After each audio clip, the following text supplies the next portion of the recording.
بسم اللہ الرحمن الرحیم۔ السلام علیکم ناظرین، موسم کے حوالے سے انتہائی زبردست اپڈیٹ آپ کے ساتھ شیئر کروں گا۔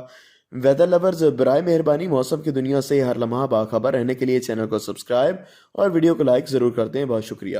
ویورز، طویل خشک سالی کے بعد انشاءاللہ بارشوں کے اچھے سلسلے ملک پاکستان کا رخ کرتے ہوئے دکھائی دے رہے ہیں۔ تفصیلات کے مطابق نومبر کے باقی دنوں کے دوران کسی اچھے اور خاطر خواہ سلسلے کا امکان موجود نہیں۔ صرف گلگت بلتستان اور کشمیر کے بیشتر علاقوں اور بالائی خیبر پختونخوا کے چند ایک مقامات پر بارشیں اور پہاڑوں پر ہلکی برف باری کا امکان ہے۔ اس دوران پنجاب، سندھ، خیبر پختونخوا کے دیگر علاقوں اور بلوچستان کے تمام علاقوں میں موسم خشک اور سرد رہنے کا امکان ہے، جبکہ میدانی علاقے سموگ اور دھند کی لپیٹ میں رہیں گے۔ اسی طرح دسمبر کے پہلے ہفتے کے دوران کمزور مغربی سلسلے ملک کے بالائی علاقوں کا رخ کرتے رہیں گے، جو محدود پیمانے پر پہاڑوں پر برف باری کا سبب بنتے رہیں گے۔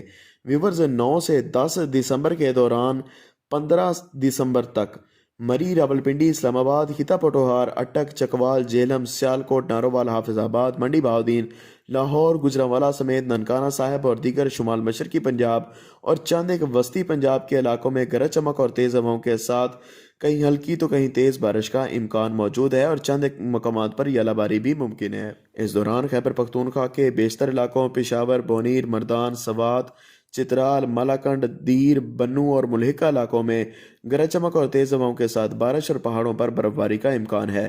وسطی اور زیریں خیبر پختونخوا اور شمال مشرقی بلوچستان میں بھی دکا مقامات پر بارش کا امکان بن سکتے ہیں، جبکہ جنوبی اور وسطی پنجاب سمیت کراچی، حیدرآباد سمیت صوبہ سندھ کے بیشتر علاقوں میں خون جما دینے والی سردی، شدید دھند کا راز رہے گا۔ ویدر لورز، اس دوران کشمیر، گلگت بلتستان کے پہاڑوں پر جم کر برف باری ہوگی، جس کی وجہ سے یخ بستہ ہوائیں ملک کا رخ کریں گی، اور بیشتر علاقوں میں بالائی علاقے جن میں شامل ہیں درجہ حرارت منفی میں جانے کا امکان ہے، جبکہ ملک کے دیگر علاقوں میں بھی شدید سردی ریکارڈ کی جائے گی۔